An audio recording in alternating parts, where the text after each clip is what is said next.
Hi అండి, నమస్తే. నా పేరు స్వప్న భూపతిరాజు. ఎప్పుడైనా మీ జీవితం మీ మీదే దాడి చేసినట్టు అనిపించిందా?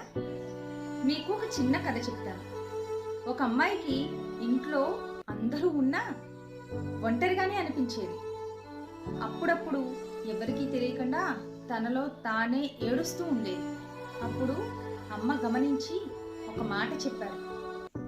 నీ ధైర్యమే నిన్ను కాపాడుతుంది. నిన్ను నువ్వు పట్టుకోవాలి.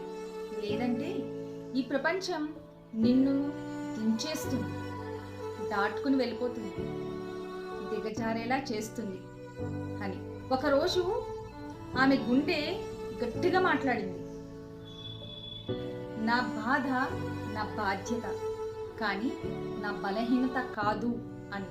ఎప్పుడైతే ఈ మాట ఆ అమ్మాయి నమ్మి ముందుకు ఒక అడుగు వేసిందో ఆ రోజు ఆమె తన కథను తన చేతులతో మార్చుకుంది. ఈరోజు ఆమె ఒక పెద్ద స్పీకర్. ఎంతో మంది బాధలను అర్థం చేసుకుని వాళ్ళ మనసును కుదుటపరిచి మాటలతో మందులిచ్చే వాళ్ళల్లో ఆమె కూడా ఒకరు. ప్రపంచం మిమ్మల్ని మర్చిపోతే పర్వాలేదు, కానీ మిమ్మల్ని మీరే గుర్తుపెట్టుకోవాలి కదా. మీ మనసుల్ని టచ్ చేసిన మాట ఏంటి? తప్పకుండా కామెంట్లో పెట్టండి. అది ఎవరికైనా మార్గం కావచ్చు, అదే బలం అవ్వచ్చు, అదే నమ్మకము అవ్వచ్చు, అదే జీవితం కూడా అవ్వచ్చు.